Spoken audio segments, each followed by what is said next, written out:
Assalamualaikum warahmatullahi wabarakatuh. Selamat pagi hadirin semua. Kami dari Dinas Kesehatan Kota Malang ingin melakukan penyuluhan terkait pangan. Perkenalkan, saya Rizky Hairunisa dan rekan saya ada Ibu Dewi Rashida di sini, terus ada Ibu Dwi Faizah, lalu ada Bapak Yosua. Yang pertama adalah peraturan-peraturan mengenai pangan. Jadi pangan diatur dalam beberapa peraturan perundang-undangan. Yang pertama itu ada di Undang-Undang Nomor 18 Tahun 2012 tentang pangan, lalu ada di peraturan pemerintah yang disebutkan di sini, lalu ada di peraturan presiden, di instruksi presiden, lalu ada di peraturan menteri, lalu ada di keputusan Menteri Pertanian, selanjutnya ada di SK Kepala Badan Ketahanan Pangan, Keamanan dan Mutu Pangan. Pangan merupakan kebutuhan dasar manusia yang paling utama dan pemenuhannya merupakan bagian dari hak asasi setiap rakyat Indonesia. Di Indonesia, penyelenggaraan pangan sebagai kebutuhan dasar ini secara jelas dinyatakan bertujuan untuk menyediakan pangan yang beraneka ragam dan memenuhi persyaratan keamanan, mutu, dan gizi bagi konsumsi masyarakat terdapat dalam Undang-Undang Nomor 18 Tahun 2012 tentang pangan. Karena itu, aspek keamanan dan mutu pangan merupakan aspek penting dari pangan dan bahkan dapat dikatakan sebagai prasyarat dasar bagi pangan di Indonesia. Sesuai dengan Undang-Undang Nomor 18 Tahun 2012 itu, Pemerintah Republik Indonesia diamanatkan untuk menjamin bahwa pangan yang tersedia harus cukup, baik jumlah maupun mutunya, aman, beragam, bergizi, merata, dan terjangkau, serta tidak bertentangan dengan agama, keyakinan, dan budaya masyarakat, untuk dapat hidup sehat, aktif, dan produktif secara berkelanjutan. Selain berkaitan erat dengan kesehatan, secara lebih umum keamanan dan mutu pangan juga erat berkaitan dengan kualitas sumber daya manusia dan daya saing bangsa. Karena itu, upaya peningkatan penjaminan keamanan dan mutu pangan erat kaitannya dengan peningkatan daya saing bangsa. Keamanan pangan adalah kondisi dan upaya yang diperlukan untuk mencegah pangan dari kemungkinan cemaran biologis, kimia, dan benda lain yang dapat mengganggu, merugikan, dan membahayakan kesehatan manusia, serta tidak bertentangan dengan agama, keyakinan, dan budaya masyarakat sehingga aman untuk dikonsumsi. Mutu pangan adalah nilai yang ditentukan atas dasar kriteria keamanan dan kandungan gizi pangan. Perhatian khusus perlu diberikan kepada sumber daya manusia masa depan, yaitu anak Indonesia yang harus sehat dan cerdas. Langkah paling penting untuk hal ini adalah dengan memastikan pemenuhan asupan pangan aman dan bergizi pada anak sejak dalam kandungan atau yang dikenal dengan 1000 hari pertama kehidupan. Konsumsi pangan tidak aman akan menyebabkan berbagai masalah kesehatan seperti diare dan infeksi yang akan semakin mempersulit pemanfaatan gizi oleh tubuh. Secara fisik, konsekuensi ini akan menghasilkan bayi dengan kondisi stunting. Dari berbagai faktor yang diidentifikasi sebagai penyebab stunting, terdapat beberapa faktor yang dapat dikelompokkan atau dikategorisasikan sebagai bagian dari pilar keamanan dan mutu pangan. Faktor-faktor ini adalah yang pertama, rendahnya keamanan pangan dan air, yang kedua, rendahnya mutu pangan, dan yang ketiga, tingginya kasus infeksi. Yang pertama, faktor rendahnya keamanan pangan dan air ini ditujukan dengan masih banyaknya makanan dan air yang terkontaminasi, lalu praktik kebersihan yang buruk, dan penyimpanan dan persiapan pangan yang kurang aman.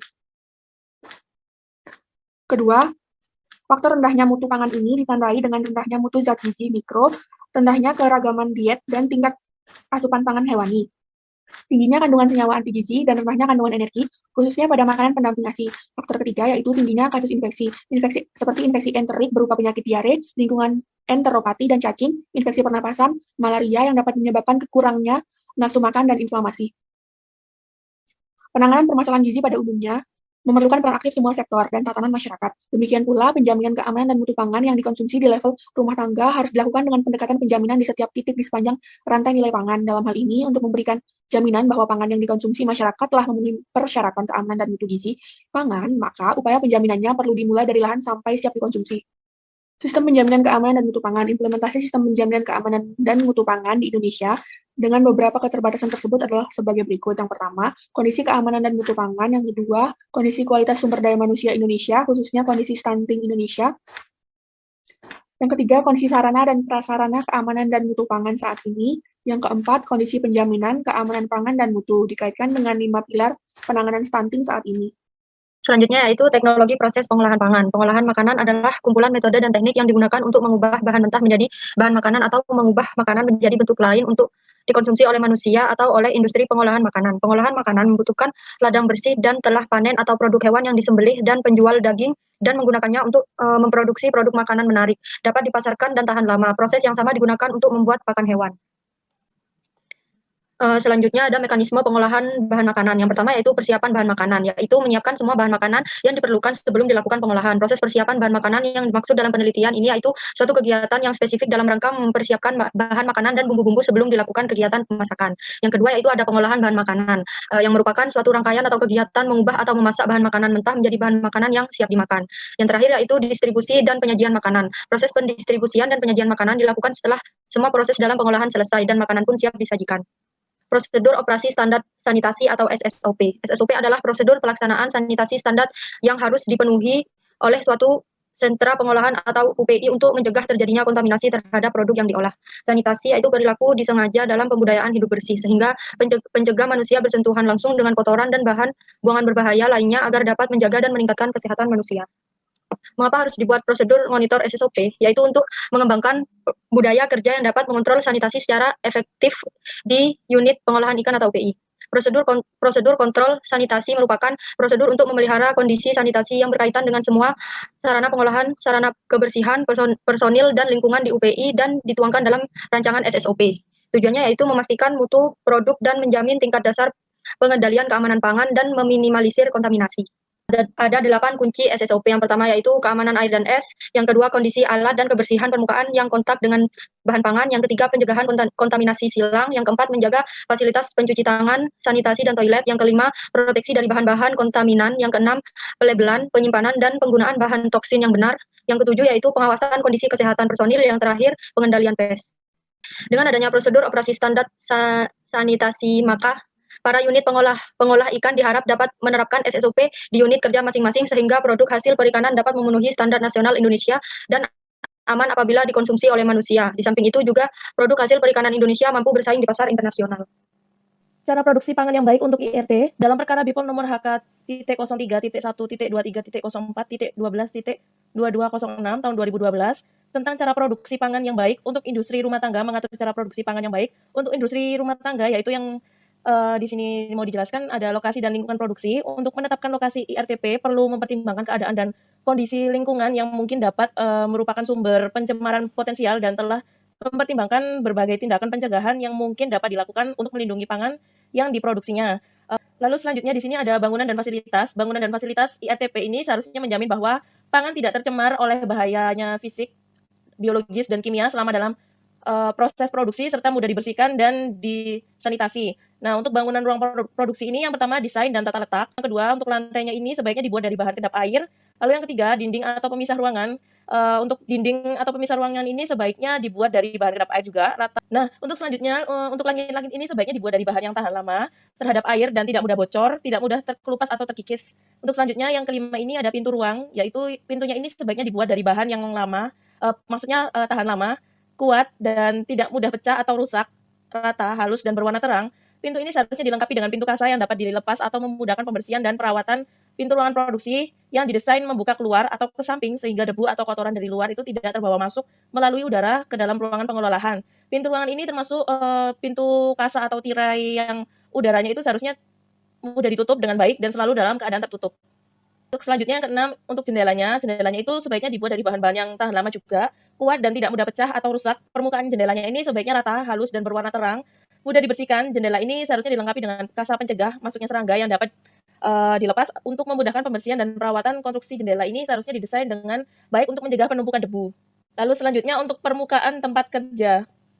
Yang kedelapan ya teman-teman, permukaan tempat kerja ini yang kontak langsung dengan bahan pangan harus dalam kondisi baik, tahan lama, mudah dipelihara, dibersihkan, dan disanitasi. Permukaan tempat kerja ini harus dibuat dari bahan yang tidak menyerap air, permukaannya juga harus halus dan tidak bereaksi dengan bahan pangan seperti deterjen atau desinfektan. Lalu penggunaan bahan gelas atau glass, pimpinan atau pemilik IRTP ini seharusnya mempunyai kebijakan penggunaan bahan gelas yang bertujuan mencegah kontaminasi bahayanya fisik terhadap produk pangan jika terjadinya pecahan gelas. Lalu untuk selanjutnya, peralatan produksi. Nah, untuk tata letak peralatan produksi ini diatur agar tidak terjadi kontaminasi silang. Peralatan produksi yang kontak langsung dengan pangan sebaiknya didesain, dikonstruksi, dan diletakkan sedemikian untuk menjamin mutu dan keamanan pangan yang dihasilkan. Nah, untuk yang pertama ini persyaratan bahan peralatan produksi. Peralatan produksi ini sebaiknya terbuat dari bahan yang kuat, tahan lama, dan tidak beracun, mudah dipindahkan atau dibongkar pasang sehingga mudah dibersihkan dan dipelihara, serta memudahkan pemantauan dan pengendalian hama. Lalu yang selanjutnya ada tata letak peralatan produksi. Untuk peralatan produksi ini sebaiknya diletakkan sesuai dengan urutan prosesnya sehingga memudahkan bekerja secara higienis dan memudahkan pembersihan dan perawatan serta mencegah kontaminasi silang. Lalu selanjutnya untuk pengawasan dan pemantauan peralatan produksi, semua peralatannya harus dipelihara, diperiksa dan dipantau agar berfungsi dengan baik dan selalu dalam keadaan bersih. Lalu selanjutnya untuk suplai air atau sarana penyediaan air itu harus selalu bersih ya proses produksinya, sebaiknya cukup dan memenuhi persyaratan kualitas air, bersih atau air minumnya. Lalu untuk fasilitas dan kegiatan higien sanitasinya, fasilitas dan kegiatan sanitasi diperlukan untuk menjamin agar bangunan dan peralatan selalu dalam keadaan bersih dan mencegah terjadinya kontaminasi silang dari karyawan. Lalu selanjutnya penyimpanan bahan yang digunakan dalam proses produksi atau bahan baku, bahan penolong, BTP, dan produk akhir dilakukan dengan baik sehingga tidak mengakibatkan penurunan mutu dan keamanan pangan. Lalu untuk pengendalian proses ini untuk menghasilkan produk yang bermutu dan aman, proses produksi ini dikendalikan dengan benar. Untuk pelabelan pangan, kemasan pangan IRT diberi label yang jelas dan informatif untuk memudahkan konsumen dalam memilih, menangani, menyimpan, mengelola, dan mengonsumsi pangan IRT. Nah, untuk pencatatan dan dokumentasi yang baik diperlukan untuk